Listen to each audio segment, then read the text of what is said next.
Ladies and gentlemen, welcome to the Above the Bar podcast, where each week we belly up to the bar with a new guest, find out what they do, who they are, and what makes them great. So sit back, relax, and enjoy.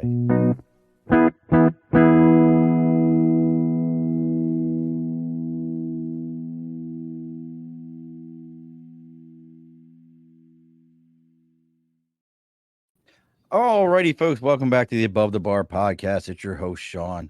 We have bellied up on this pre-New Year's Eve, pre-4th of July Eve. I don't know. How would you say? I don't know how you would say it. It's like it's the eve of the 4th. My only dad joke for today, I'll ask our guest here in a moment because I only have one good 4th of July dad joke.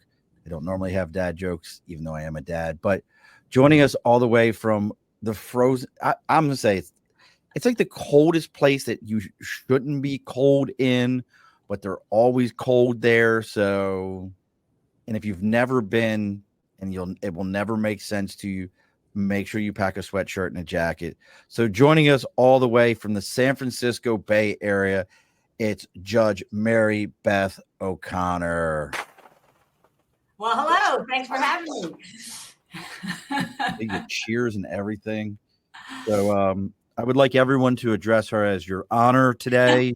That is all I want to hear from anyone is Your Honor. So here's my only dad joke for today. In England, do they have 4th of July? Well, they have a 4th of July. I mean, they exist, yeah. Yeah, that's it. See, most people go, no, they don't celebrate 4th of July. So then what calendar do they use? Only dad joke for this. But Mary Beth is joining us, and for those of you that you catch the episode, we are talking about her history, dealing with trauma, going through the trauma that she experienced, starting all the way at age 12, all the way through, I mean, some pretty harrowing things up until age 32, where, and I have to figure this out because I don't know if she was a judge before then or after then, but nonetheless, she becomes a judge. She's gone through this trauma. She has a book. She has a website, and we'll be scrolling this website along the bottom. So if you want to check that out in the process, if I can get my mouse to work, you can. Man, my computer is fighting me today. Why? I don't know. Here we go. So you can check that out. But before we get into all those kind of things, let's go ahead and take care of some of the important stuff, get some house cleaning done. As always, folks, over my right shoulder, you got the big board for Sticking a Cause. So maybe you believe in something, you support something, you have your own podcast, radio show, band. I don't care what it is. You could be a professional underwater basket weaver and you need to let people know about it. Reach out to me on Facebook, LinkedIn, YouTube, Twitch, X, Instagram, TikTok, even our website, the AboveTheBarPodcast.com. Let me know what you got going on. We'll read about it all live right here on the air. Let everybody know what you got happening. And we'll put your sticker right here on the board. So just reach out. Let us know what you got happening, folks. But that being said, this would actually, so our sponsors, I think, would be somebody very important for Mary Beth right now, since it is so cold there. She could use some heavy drapery. Y'all think I'm kidding when I say San Francisco is cold. I can't tell you how many times I've talked to people that are like, yeah, I went there and I was like in shorts and a t-shirt and got back by the bay and it was like 65 degrees, 60 degrees. They're like, this isn't right. Am I right, Mary Beth? I will tell you that when we see people with shorts and a t-shirt in June or July, we say tourist. Like there's no doubt in your mind who that person. I respect that completely. So make sure you're but our sponsors, Budget Blinds of East Greenbush and Budget Blinds of Hudson and Coxsackie, New York, America and North America's largest international window treatment company. Everything that you could ever imagine, whether it be shutters, drapes. But in Mary Beth's case, maybe she needs to look into some doggone motorized honeycomb shades. They are the number one insulator that you can have for your windows. And even more so, Budget Blinds carries lines like Lutron and Hunter Douglas. And Hunter Douglas right now is actually one of only 2 companies in the U.S. where when you buy their honeycomb shades, 30% of the product cost up to $1,200 can be counted as an energy efficiency credit. So make sure you're reaching out to your local Budget Blinds. And if you're in the capital region, let them know you're there to belly up to the bar, and they're going to give you a 15% discount. But I will tell you, this month they're running a sale, 25% off of all motorization. So make sure you reach out to the folks at Budget Blinds of East Greenbush and Budget Blinds of Hudson and Coxsackie, New York. All right, Mary Beth, Your Honor, we're all done. I love it when she laughs when I call her Your Honor. She's like, don't do that. But it's hilarious because she's like, how long? I will tell you a funny story. When I was appointed a judge, my husband said to me, he said, do I have to call you Your Honor from now on? And I was like, well, you don't have to, you know. You should have been like, yes, you do. And then you could have been like, just so you understand, because I just watched this the other day. They were talking about Kamala Harris's husband is referred to as the second man. Did you know that? I couldn't remember. If you would have said to me what they call him, I would have knew the word man is in there, but second man wouldn't have been on the tip of my tongue. Yeah. So it just sounded funny the way you said it, Your Honor. Second man wouldn't have been on the tip of your tongue, huh? How to give it that one. So, but seriously, now I want to get into this. So you were a judge for how long? I was the judge for 5.5 years. Okay. And the reason it is so short is because I didn't go to law school until I got sober. So I didn't get sober until I was 32, and we can talk about what led up to that. And I went to law school at 6.5 years sober. And then I worked at a big law firm, and then I did class action work for the federal government. I always emphasize at 20 years sober, I was appointed a federal administrative law judge. And then I did it for 5.5 years and took early retirement. And then I'm happy to talk about what I'm doing now, but that's the judicial arc. So, well, I want to get into that. So I started with alcohol at age 12. Yes. So that's not normal. No.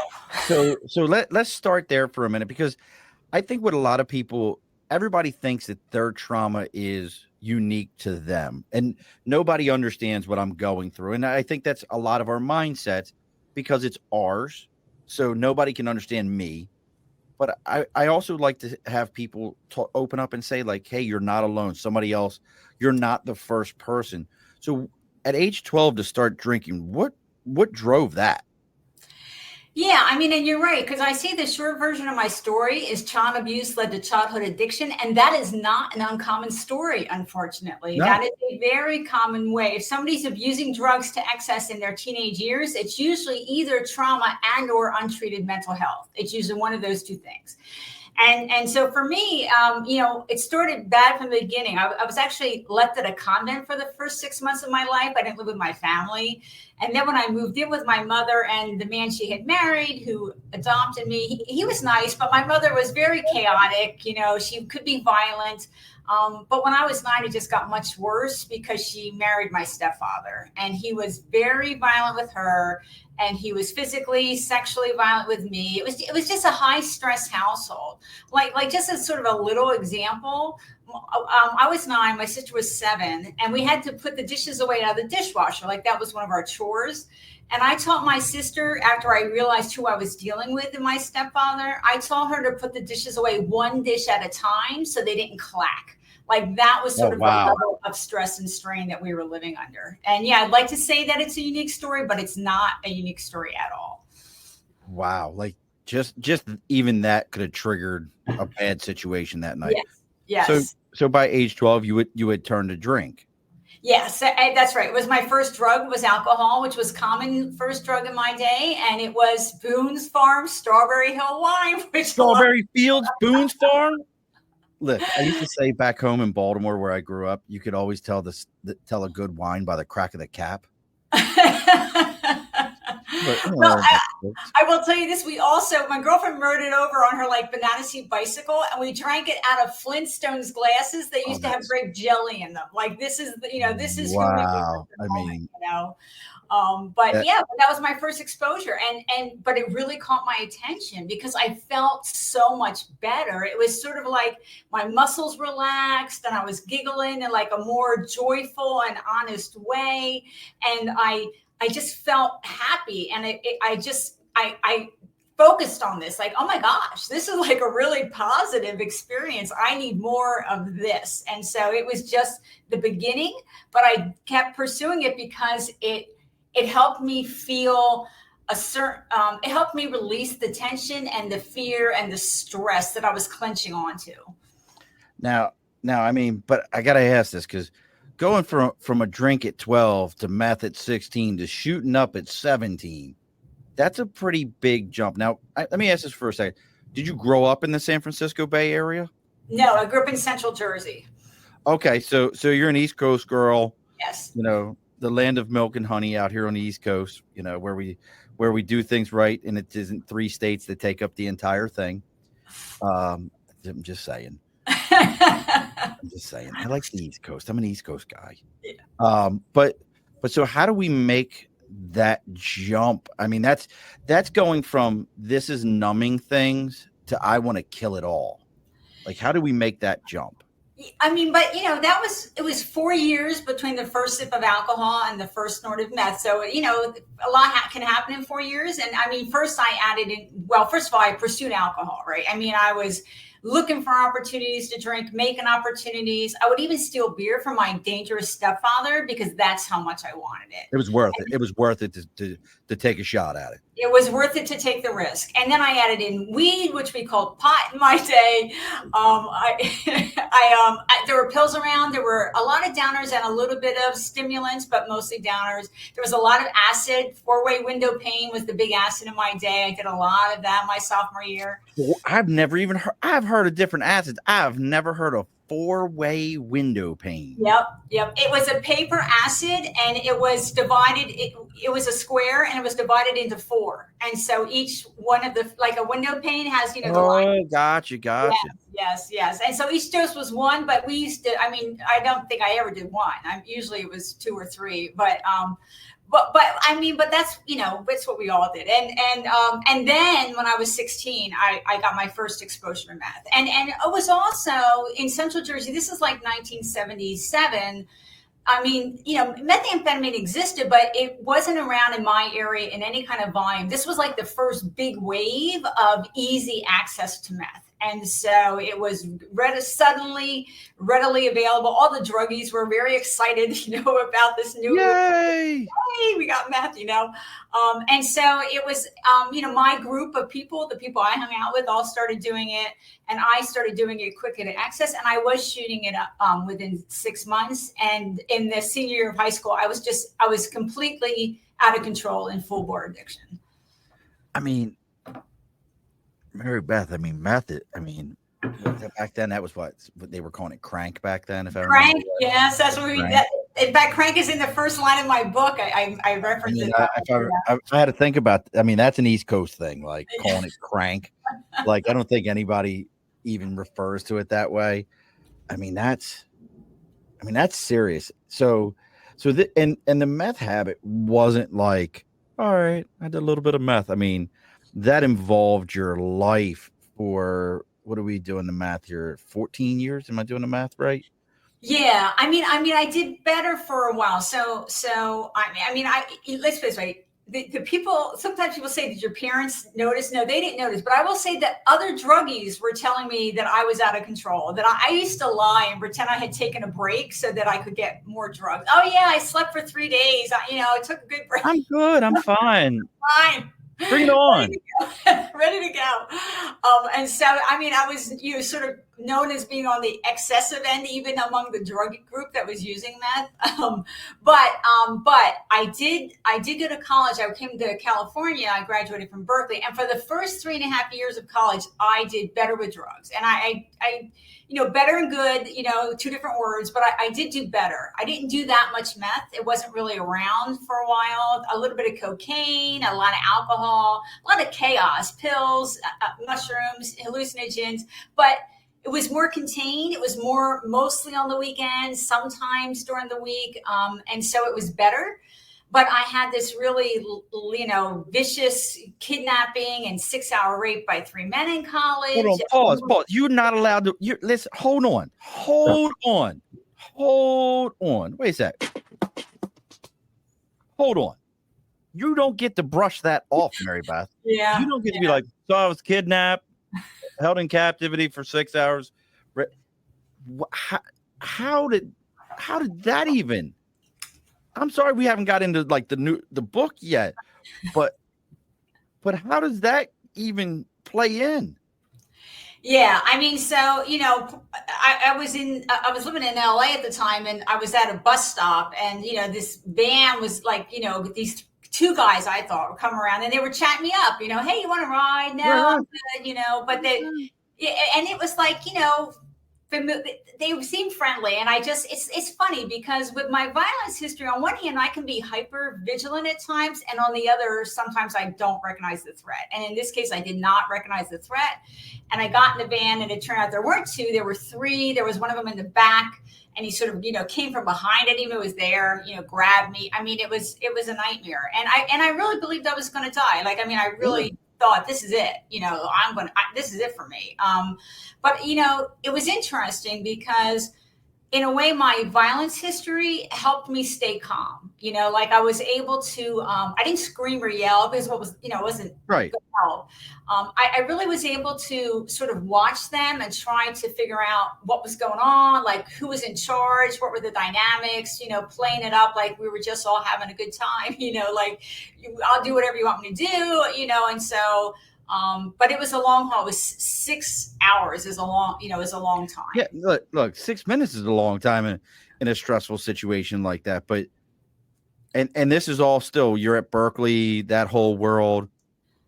I was in college. Yeah, I was in college during it. Yeah. Is that the Reagan era of California?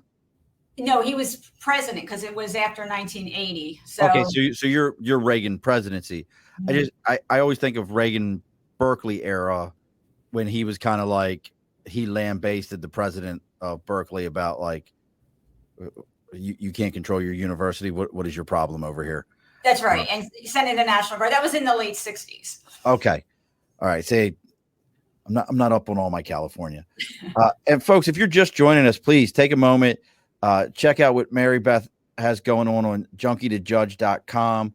Give a like, share, a follow of all this information. If you have questions, please send those questions in. So all this is going on. So this is feeding your trauma. I mean, this really is feeding your trauma. And I mean, I want to kind of get into your mindset for a second. So what was your mindset about you as a person during all this? I mean, it really made me feel like, because I had left New Jersey to come to California sort of to try to kick off a new start, and I felt like, what's wrong with me that I can't get away from the violence, and this wasn't my first rape, and so it was like, who has this, this many sexual assaults, the child abuse. I felt like I was never going to get free of it.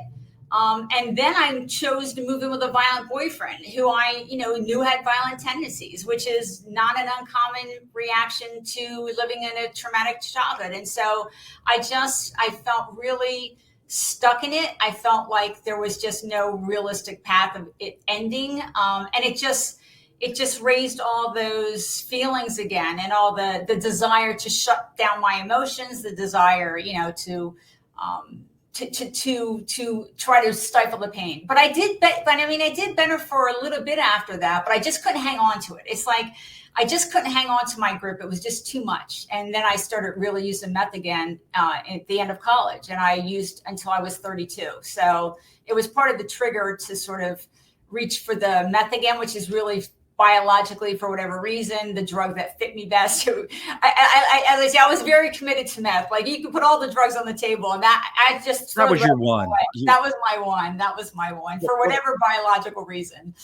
Well, it also kind of, as I'm hearing this, I mean, were you working during, get done college? You obviously graduated from college, Yes. Were you working through this addiction? Like, were you a function, like, for lack of a better term, I don't have a better one. We talk about functioning alcoholics, but were you a functioning meth addict? No. So in college, when I was using, way more than other people, but not as bad for me. I did, I was in college, and I was, went to top tier college, was hard. And I was working half time. I'm a blue collar girl. I didn't have any money to help me out. And so I was fairly disciplined for those 3.5 years. But by the time I graduated college and meth had started up again, I had started up with meth again. The next 10 years, I was not functional. I mean, my term is I worked my way down the corporate ladder. Because I ended up in the mailroom at the end of my career. So when I went to rehab at 32 with a Berkeley degree and good grades, I was doing word processing and I could only hold it for 9 months. Because I was using meth and I couldn't get there and I would miss days and I'd go for lunch and not come back, all the usual drug addict Right. stuff. And I was also just in a very miserable place. So now I was functional for the 3.5 years of college, and I was increasingly less functional for the next 10 years after that. So you get through this. What is the, and this is probably a cliche question, but I'm okay with those.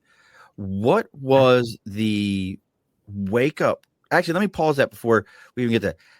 And I got to ask this, it seems like it would be logical. Any children during those times? Did you have kids during? I just feel like, and I know that again might seem like a cliche thing to happen to somebody, but as a woman involved in that culture, so you never had kids, nothing like that happened to you? I never had kids, no. Okay. I was just curious because you hear those stories, that's the catalyst that moves them into sobriety. So then what was your catalyst that moved you into that circle of sobriety? I mean, for me, it was multiple factors, and I think that's often the case. And so I couldn't hold the job, right? When I got laid off, I got fired again from that word processing job. I was so debilitated, I couldn't even put a resume together again. And I was in despair. I was depleted. I felt trapped. And then also my partner was ready to throw me out. He was done with me. And so it was sort of everything together that made me say, well, maybe I ought to go to rehab. So you actually went to a legit rehab, not one of these what's the movie Basketball Diaries where he locks him in the closet and doesn't let him out while he just detoxes in this violent. So you actually went through a rehab process. I went to rehab. It was a longer term program for women in the Bay Area. It was 90 days minimum, although I stayed a little longer. But and it was good in some ways, but it also was not a great fit for me because it was vehemently and adamantly exclusively 12-step, which, is AA and NA. And I didn't know that when I went there. And I mean, I support 12 steps when it's the right fit, but it was not the right fit for me. So I ended up in a rehab that only offered one option, and it was an option that wasn't a good fit. So there was that was a surprise. that was a problem. I can see that. We got a few more people just popped up. Look, folks, we're talking to former junkie to Judge Mary Beth O'Connor. If you got questions, you're curious about her story, you have something you want to input with us, please let us know. Also, please share this around to other places. Her website is junkie2judge.com. I had it backwards when we were talking earlier. junkie2judge.com. So then what program, and I love the fact that you're look, 12-step is good for this person. Something else is good for somebody else. This is not a one size fits all kind of thing. Because I think a lot of people think oh, it's one size fits all. So what was the process that worked for you? So when I found out that they were only offering me 12 steps and I knew it wouldn't be a good fit, but they wouldn't even let me raise questions. They kept telling me that I was self-will run amok and I was arrogant and things like that. And but I believed them, right? Because they were the experts. And so I thought, well, I got to look for the parts I can use. So, I mean, I read all the AA Big Book. I read all the NA text. I did all the homework, and participated in rehab. And I just tried to filter the ideas to see, is there a core part of it that I can use? And so that's how I started. So for example, the powerless step of 12 steps, I didn't agree with that. But I thought about it and I thought, well, what I can agree is that I am powerless to moderate. There's no moderating for me, right? And so I tried to do that, but I still was really afraid because they told me repeatedly I was going to fail. I mean, they literally said, you're going to fail. Do what we tell you, do everything we tell you, do this program or you're going to fail. And so it was scary to sort of try to trust my own judgment when I had the last 10 years of, working my way down the corporate ladder and making poor decisions. Right. But I knew what they were offering wasn't right for me. And so at first I just tried to look for the pieces that I could use. That was how it started. But when I got home from rehab, then I found other options. Gotcha. Now I got to tell you also though, so you get yourself together, you're able to use Pizza the program. And I'm kind of just looking over my notes here. The other side to this is, Mary Beth, that's a pretty bold, you're only the second person that I know, and maybe it's just becoming a lawyer, Like you have to have like traumatic things happen in your life to become a lawyer, to feel like that's the path I have a very close friend, Jeff, who at age 16 was incarcerated for 16 years for a rape and murder he did not commit, was exonerated, was completely found. And, you're a judge in, you're not a criminal judge, but if you were to read what happened in his life, you'd be like, this is some stuff out of a movie. Like they did what? They held him. But when he got out, he became a lawyer. So I know why he did it, but I got to ask, like, for yourself to get into law and decide, you know what, I've got this degree from Berkeley. It's an all right school. It's all right. I mean, my uncle graduated from Berkeley music, but I mean, it's all right. I guess it's okay. I mean, I guess it's all right. I'm kidding, folks. If you know Berkeley, it's a very prestigious college. But I mean, what made you say, like, okay, I'm gonna go be a judge now, or I'm gonna go be a lawyer now, not necessarily a judge, but go be a lawyer? Was definitely not a judge, but so what for me, with all the chaos of my childhood, the one sort of positive experience I had was school. I always did really well in school. I got a lot of positive attention at school. It was like I was seen and valued for sort of some of my natural characteristics. So I always had school, so I go to college, and I did well in college. And then I was actually accepted to law school right out of college at Berkeley Law. Oh, wow. But remember, I started using meth again in the middle of my senior year of college. So by the time I got to law school in the fall, I was in no shape to do it. Like I couldn't You were get just strung there. out at that point. I was strung out. I was missing weeks at a time. I couldn't get there. I couldn't focus. And so I gave back a top 10 law school because of my addiction. Wow. I withdrew and I handed it back, and it was agonizing. I mean, it was horrible. I hated it. And then I hated to drive by the building. I mean, it was just this sort of underlying agony that I had to give that back. And I knew I gave it back because I was using. That's why I was unable to do it. So that was in 84 when I went to law school, sort of. It didn't go to law school. I was at Berkeley. I wouldn't say I went to law school. I was hanging out there with people who would eventually become lawyers. And only infrequently was I hanging out there. And so when I got out of rehab and I came home, I had this Berkeley degree and I had good grades, but I had like an embarrassing resume.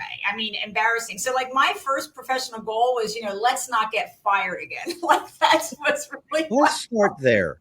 Let's start with being able to hold this job. Yeah, let's start for longer than 9 months. Yes. And that was my first goal. And so my first job was actually a part-time, low-level, temporary administrative job. Because honestly, for me to like get up and go every day on time and stay all the hours and, do that the next day and the next, it was new behavior for me. I needed time to sort of get my feet. You got to train yourself.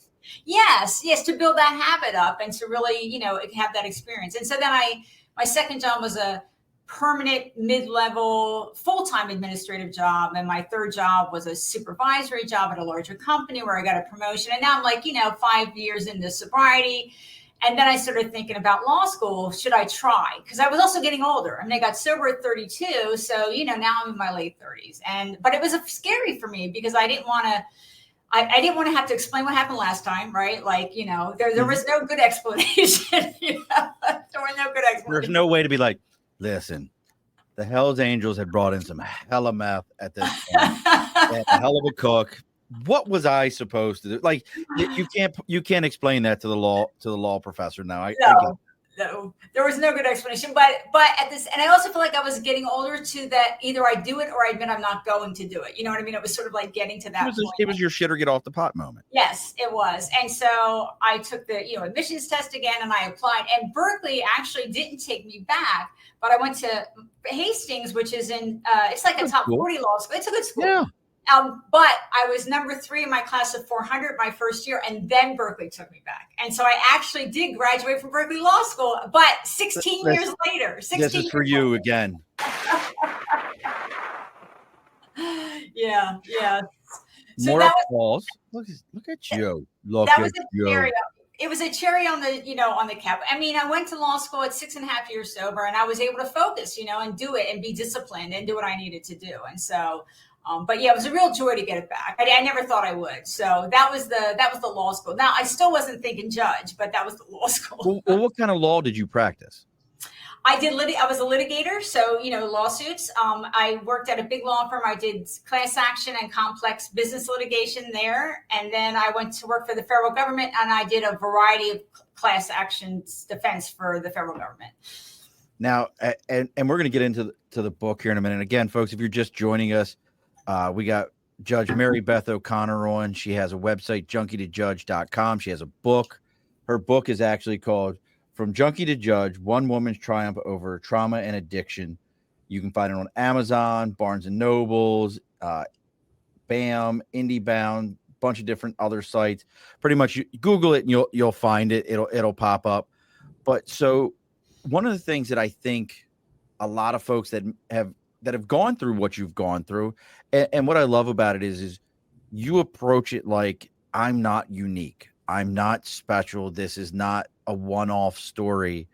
I'm just like everybody else. It's just, this was my path to recovery. This is how I made it happen.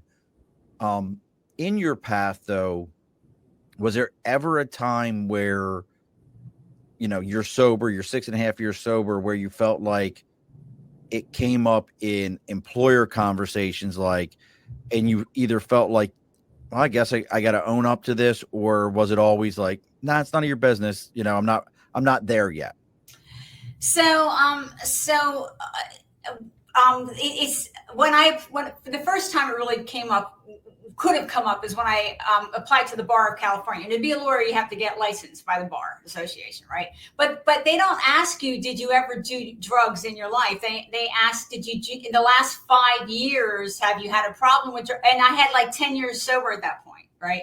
And so then when I became a federal employee, I think they asked about 7, and I had like 14. So I was always ahead of what they were asking about. And so I could tell the truth and not tell them. And I did view it as not their business. I mean, with all my employers, I thought, I didn't tell you I was raped either. It's just not relevant, but the first time I told an employer was when I was a judge. I went on the board. I joined the board for LifeRing Secular Recovery, and that's an outside activity. So I had to run it through ethics. So I had to tell them what I was doing. And in that, explanation, I said I had I have 23 years of sobriety. I said, but I didn't say what drug or go into details. You said you were sober. I was sober for 23 years, and here's what I'm going to be doing for this organization, to run it through ethics. So that was the first time I told an employer. But it's part of the reason I talk now, because I'm retired now, and I don't have to worry like so many people do about the professional ramifications. Absolutely. So I can tell my whole story and not have to filter it or censor it or worry about, what if somebody finds out? And so it gives me a freedom, that a lot of people don't feel they have when they're working. They worry. Absolutely. They have legitimate fears about professional ramifications. Absolutely. I mean, I couldn't imagine, some of the career paths that I had, I couldn't imagine because the time frames, but I agree with you. Honestly and truthfully, guess what, folks? I don't think it's most employers' business.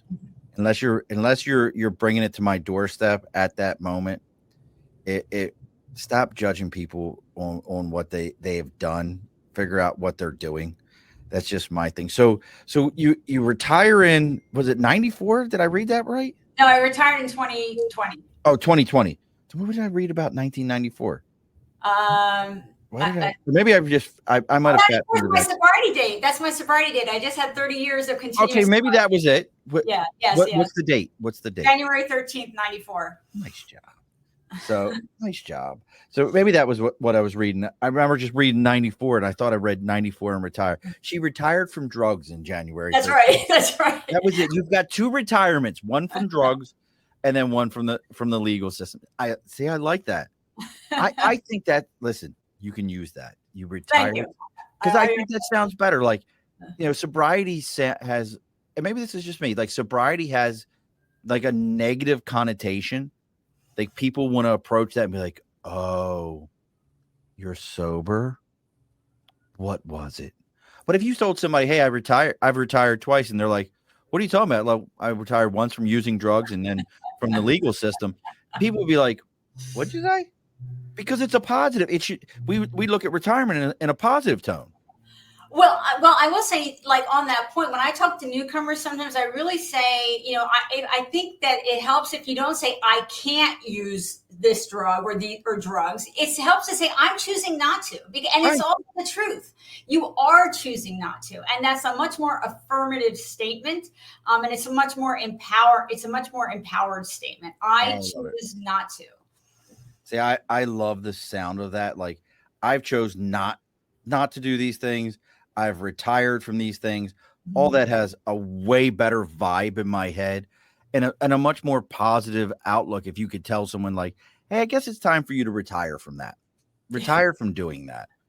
So you decide though to write a book. And I think it's got to feel natural to kind of get these feelings out on the paper. We talk, a lot of people nowadays, if you're into any of the self-help stuff, the big thing is journaling. Hey, you need to journal. You need to write down. And, they go back in the past and you see like, oh, Churchill journaled and Carnegie journaled and this one journaled. Now, we got a journal.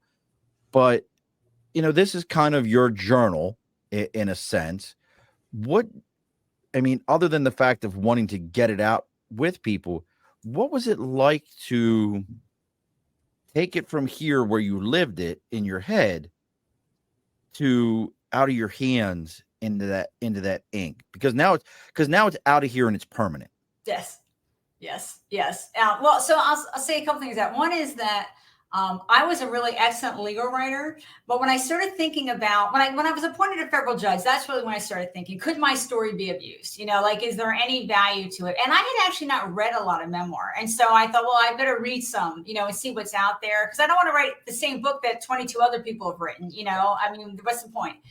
And so when I read memoir, I realized, oh my gosh, it's written like a novel. Like, I don't know how to do that, right? So I had to be humble, and I took classes, how to write a good scene, how to write dialogue, how to get emotion in. And I went to writers' conferences, and I was in critique groups. So I worked hard at the writing skills set side of it. And so that was one. And I found that to be actually an enjoyable intellectual exercise. Like, how do you figure out how to write a good book? There's, that's a challenge. It's something new I hadn't done. It was a new challenge. And I like that. But from the emotion side, it was interesting because one of the things we haven't talked about yet is the trauma recovery. And for me, when I got sober, I had to also deal with my trauma. I always knew that the abuse was under my drug use. In my day, we called it abuse, not trauma. Today, it would be complex PTSD. But anyway, when I got home from therapy, from rehab, I did find a therapist who had expertise in trauma. And she did correctly diagnose me with PTSD, to my surprise. I didn't know you could have PTSD. I was a war vet. I thought only war vets had PTSD, but for me, it showed up as really severe anxiety. And so I was in therapy for a long time. It took me many years longer to get my PTSD and anxiety under reasonable control than it did to get my substance use disorder under reasonable control. Many years longer. And I don't want to scare anybody because it was, incrementally better. But I was in therapy for first individual for 3 years and then group therapy of women with trauma histories for 6. So that shouldn't scare anybody. That was your journey. Mm-hmm. Right. And the truth is that many of us walk into sobriety recovery, drug recovery, alcohol recovery with some other mental health condition that also needs to be addressed. Right. And so that's very common. A lot of people have depression or anxiety or some trauma history. So it's very common to have to tackle both.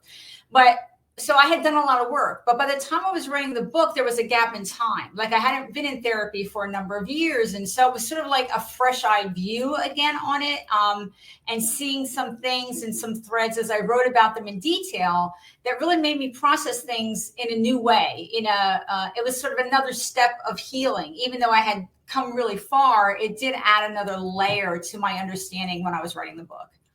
I'm going to make a left turn for a moment here with something that you mentioned about, initially when you first things happened to you, we'd have just called it a traumatic event or a trauma. Now we add that label to it.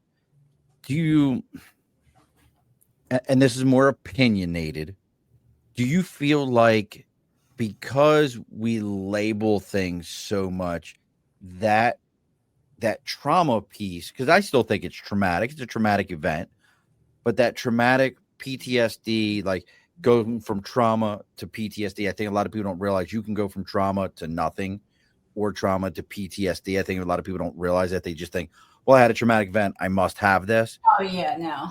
Do you think that a lot of times with the WebMD self-diagnosis world that we live in, like we're all dying instantaneously, we all have, Ebola, Infantago, and everything else. Do you think that actually affects the trauma recovery process? And what I mean by that is some people aren't willing to even come forth that have true trauma and PTSD because they're concerned, like, I'm just going to be viewed like this emo fool on the internet that really had nothing. As far as I'm concerned, had nothing. I've had something serious happen. What are your thoughts on that? I mean, I will say that for me to be given the term and explain why, and it put a lot of my symptoms in context, right? I mean, it made sense to me. But I will also say that, you're right that you and I could go through the same event and our reaction to it would be different. And one of the reasons for me is that I had violence ongoing, and that the ongoing nature increases the likelihood that you're going to develop a condition like anxiety or PTSD. And so if you were in a fairly healthy place, and then something a big, traumatic event happens, you're more likely to recover without long-term consequences, for years and years, than if you already were vulnerable or not as in as strong of a place because you had other events already. So that's part of it. But when I went into that group of women with trauma histories, which was basically all child abuse and sexual assaults, and violent boyfriends, right? That was actually a friggin' eye opener for me. I mean, it was really helpful because they were like further along in the recovery than I was. And so they were tying their current behaviors and their current reactions back to their history in ways that I hadn't yet tied it. And once I understood it, I could sort of more effectively tackle it, more efficiently tackle it. But it is a complicated process. And you're right. It's an individualized process as to how deep the pain goes, as to what the symptomology is, as to how you can recover, what's going to work for you to recover, and all of that. It's just very interesting to me because, I mean, you just seem like the type of person to me. And I mean, and this is a huge compliment, I feel like, that, once you were able to recognize, you could say, okay, this is what I have. I can accept what I have, and weren't looking to label it. Like, you didn't want to label it, is what I feel like. Am I seeing that right? Yeah, I mean, I didn't worry so much about the label as I worried about the symptoms, and the symptoms. I mean, they did last a really long time. It took me. I was always. It was the anxiety. It was almost crippling for me at times. It's like I was making the right choices and I was doing the right next thing, but in some ways I wasn't really enjoying my life because I was always so anxious about what was going to happen tomorrow. Like I was always waiting for the next explosion. Was the next shoe dropping? Yes. And so I couldn't really enjoy things. Like when I would get my grades, let's say, okay, great. Okay. So I got really good grades. Well, and that's a surprise, but you know what? But this time is going to go bad, right? Like I never had any trust. My husband showed me a cover of this comic book, and it was a woman and she's crying and there's a man talking to her. And in the background, it's Mary Beth Day. Like there's a parade for Mary Beth Day. And she's holding like a winning $1 million lottery ticket. And she, it was her, and she just got the job she wanted, and she's crying, and the guy says, "What's wrong?" And she's crying. She says, "But what about tomorrow?" I get that completely. And the fact that your husband used the comic book makes him one of my new BFFs, because I love comic books. So I appreciate that. And look, folks, we're getting close to closing the bar here soon. We're talking with former judge Mary Beth O'Connor. junkie2judge.com is her website. Her book being, and I'll read this title, From Junkie to Judge, One Woman's Triumph Over Trauma and Addiction. So in your writing process, I want to go back to that for a second. was there anything in the book? Because right now, talking to you, you seem like such an open person that I feel like if I was like, so, Your Honor, tell me about, how much don't take how much you enjoyed doing meth the first time. Like, and you would be like, listen, it was this, it was like, I feel like you would be that person. But at the same time, was there anything in the book that really like, hey, I've got to finally talk about this, that just paused you and you were like, son of a gun, how am I going to do it? Well, I will say there was one thing I really wanted to include that isn't in a lot of memoirs because I think it's important to women who abuse substances, and that is there's a chapter called promiscuity. And because, it's just, even in recovery communities, it's not a common topic. And I think, a lot of women feel shame over their sexual behavior when they're using drugs and the choices that they make. And, a lot of us trade on I certainly traded on my looks to get drugs. I mean, I'm old now. I was pretty then. Okay.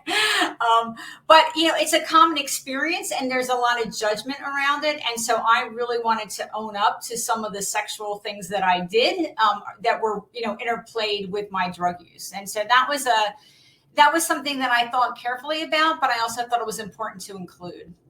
Now, why do you think, we see it in TV and movies and stuff like that all the time, where men who are in controlling position as drug dealers, and they're always like, hey girl, you want this, what you got to do. Like, we're okay with that. But why is it that you think the opposite side for a woman who's like, look, I'm in this world, that it's treated that way? Yeah, and I will say that it's usually not like that, at least in my experience. Usually the drug dealers are people that you're around. Like, they're people you hang out with for days at a time. It's not like it's, there may be sort of a quiet exchange of sex for drugs, but it's not like some stranger that you're went over and it's like the first time you've interacted with them, right? It's right. People. I grew up in a small town in Central Jersey. These are all people that I know. They're all people that I hang out with. Some of them, if they would have had meth, would I have had sex with them? Probably not. But there's just that reality, right? But it wasn't. Even listen, whoever that person is, I want you to understand. This is a lady who started at 17 years old using meth until 32, and she still said, if you would have had meth, she still wouldn't have touched you. I just want you to know that was what was just said. So whoever you are, if you think it's you, I just want you to know that that's what was just said. That's Mary Beth. That was one of the funniest things I've heard in a long time. But even in the rooms, there's just a lot of judgment sometimes. And so I really just wanted to stand up and own it and just say, this was my experience. This is what I did. This is what a lot of us do, and the truth is that a lot of guys, if they could have traded, sex with a woman for meth, if they're heterosexual, they would have done it, right? They would have done it. Oh yeah. Like, listen, look, if a heterosexual junkie was like, listen, girl, if I could just get that, they would have done it in a heartbeat. Yes. But it's just, that's not the social dynamic typically of that world. So how about putting the book? Because the reality of it is, listen, I'm not downplaying Amazon, but you can get a book on the Amazon fairly easily in the grand scheme. Barnes and Noble is not so easy. Like, Barnes and Noble, like, to me, like, if you tell me your book's in Barnes and Noble, your book's pretty legit. Like, you've done something. What was shopping that book like? Yeah. So, it's really hard to get memoir published unless you're famous or you have like 1 million Twitter followers, and I was actually I wasn't even on Twitter until after I got the book deal and the publisher pushed me to do it. And I will say, if you're interested in information about substance use and recovery, I don't argue on Twitter, but I provide information like new studies and articles and stuff. And I'm at Mary Beth O _. So my first goal was, can I write a good book? So I really focused on the writing and, doing well with it. And that took me years because it was a hobby. I was a judge. It was a hobby. But then I had to look for an agent. And that's really sort of the first level of somebody's examining whether they think a publisher might actually buy your book. And I ended up at a smaller press, but they're in the recovery and self-help space. And so it was a good fit for me. So that makes sense. I think you just hit on something. A lot of people write books and they think, well, I'm going to go to Simon and Schuster or Penguin or whoever. And this is a great story. Like, they want this. You were able to find someone who focuses on that niche of what your story was to make it happen. Yes. I mean, every publisher that turned me down, the big publishers, they all said it was a great book, but I didn't have enough what they call platform, right? I didn't have enough followers. I didn't have enough a high level. Isn't that crazy? I know. But the other thing is that when I use the book for now is the book is also a tool. I view it as part of my advocacy. So, I'm on the board, like for LifeRing Secular Recovery. I'm on the board. About that. Tell me about that board. Yeah, so LifeRing is one of the programs I used. It's a peer support group. We sit in a room and talk just like we would at an AA meeting, but it's got a secular approach to recovery. It's more of a self-empowerment approach. And also we believe in a personal recovery plan, that your recovery plan and my recovery plan are going to be different because we're different people and we are in different places. And so it's focused on we help our members build an individual plan that will work for them. And then I'm on the She Recovers board, which is for substance use, but also trauma recovery, mental health recovery, and other things. But I also speak a lot. Like, I speak at conferences. I created workshops on topics I think are important. I train lawyers and judges. I do continuing legal ed training. And I not only train them about substance use and recovery, but I train them about what the legal profession does wrong, in my opinion, in regard to substance use. But I provide a lot of substantive information for them. Like, literally, like, what is substance use disorder? I swear a lot of times people don't even understand what the definition is. And so that's sort of, I use the book, and I will say I use my judge title and my 30 years of sobriety to sort of package. I think it helps people listen to me a little harder when I talk about topics I think are important. That judge title is sort of a tool at this point that I try to educate. Yeah. You use that thing. And these back to the first two boards that you were saying that you're a member of, are these national organizations or these local? How, if somebody is out there and hears this or knows somebody in that situation and says, hey, look, they've done the AA, they've done the NA, their step is 13, which is walking out the door. How can they find these organizations? Yeah, so LifeRing.org, SheRecovers.org, they are national. They don't have face-to-face meetings in every community the way 12 Steps does, but they certainly have a number of face-to-face meetings around the country, but they have a lot of meetings online too.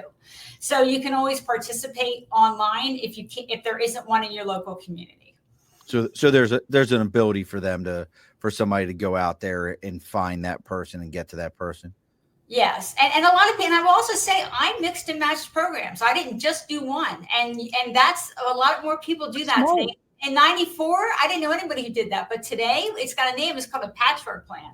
And so you don't have to if 12 Steps is helping you, you don't have to give it up to try out a LifeRing meeting or try out a She Recovers meeting. And like She Recovers, 30% of our members also do 12 Steps. So, you are allowed to build the program that works for you, and you can pull ideas from as many places as you find useful. Well, it just makes sense to me because, if you're trying to build that community of recovery and that community of help for yourself, the more groups, the more people, the more comfort that you can find within those groups makes perfect sense to me. Now, you kind of mentioned about, your speaking engagements. Anything coming up where, if somebody was looking to hear you talk, where could they find you talk? Yeah, so my website, junkandjudge.com, has a list of upcoming engagements. I just got back from a trip, and I'm be speaking in Phoenix on July 21st, I believe, and it's on my website. And I'm speaking in the New England. I'm doing a tour in New England, Connecticut, Rhode Island, New Hampshire, and Maine, and those will be coming up in August. You're skipping New York? I did New York last year. I did New York last year. You skipped New York and Vermont, and right past us. I was just in Jersey and Pennsylvania. I just got back last night. So,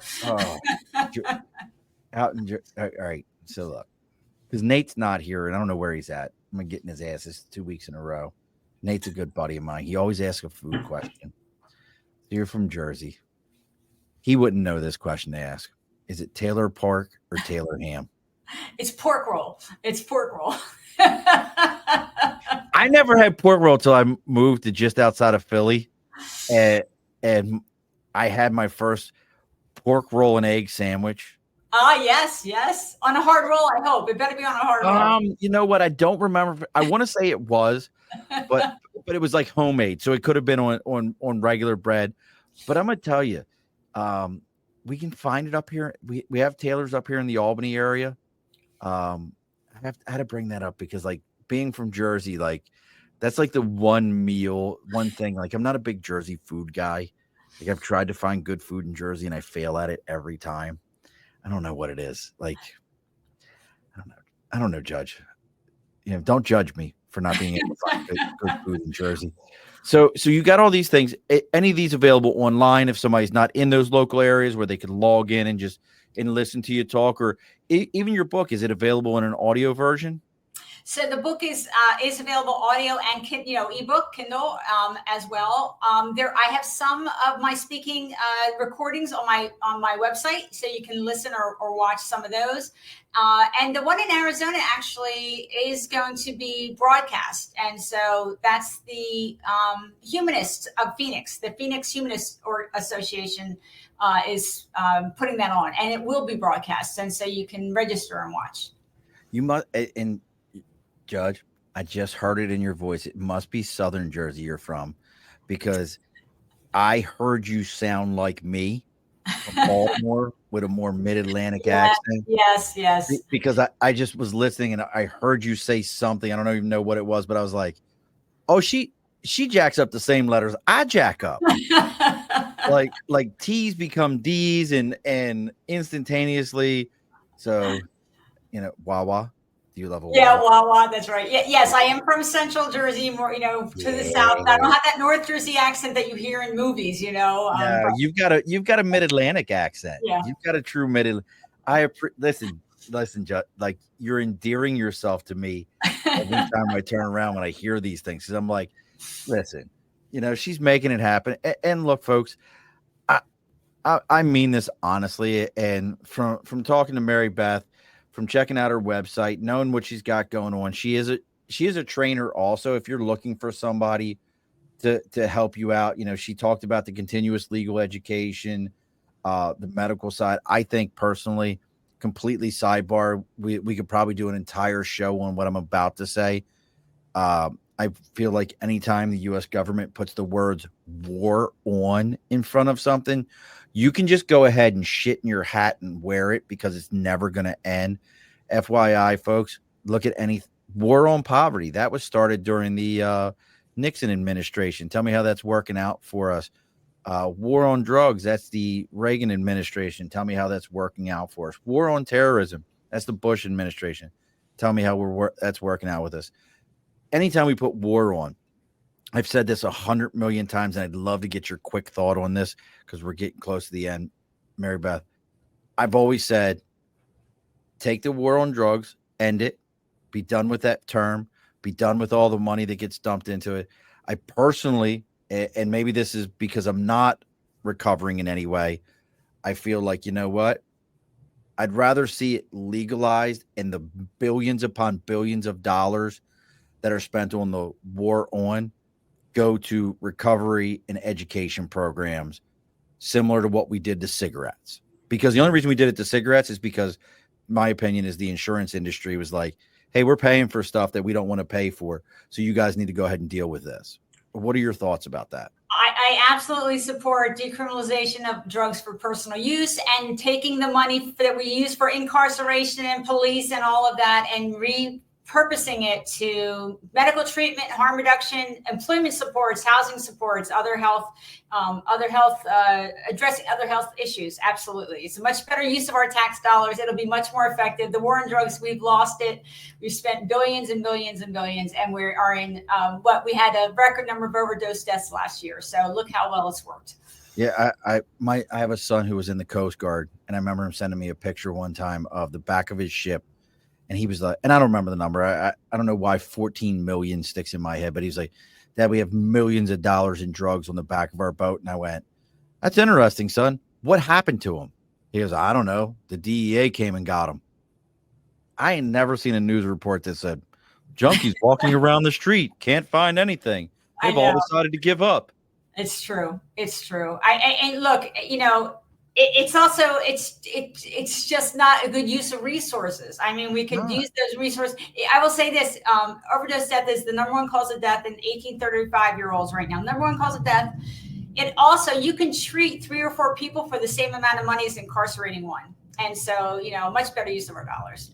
I love calling you Your Honor. Your Honor, I absolutely agree 1000% with you there. It makes no sense to me. It has never made any sense to me. I'm also very anti, like, when you incarcerate somebody and they get out and they've served their time, that they then need to do another 5 to 7 years of parole where you hawk over them and then employers won't hire them. And we treat it, and it's like we all get taught, hey, when a kid gets in trouble, don't hold that against them or they'll never be a better child. But when we have grown folks that get out of prisons, we turn around and we go, I'm watching everything you do. You can't have land. You can't have a gun. You can't vote.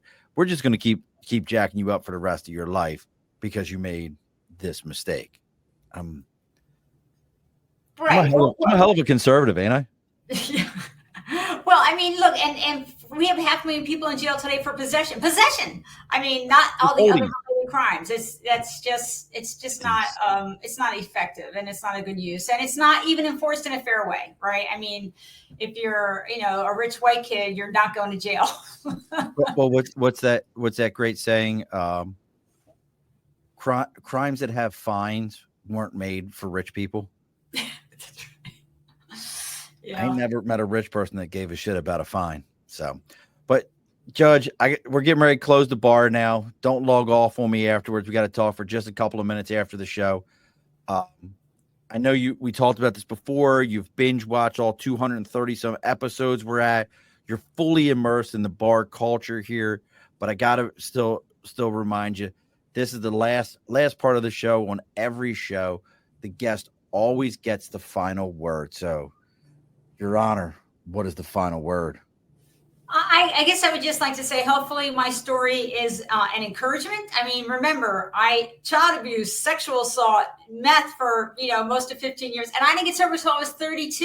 It wasn't like I got sober young, and yet happy, productive life. So I hope that's a message to the person who's struggling, that there's still hope and there's a way forward, but also to their friends and families, that there is a positive, happy life, but we can just get them the help they need to get out of the chaos and misery that is addiction. Alrighty, folks, be sure to push your stool in. This has been a Second Front podcast presentation found on Apple, Spotify, and wherever podcasts can be found.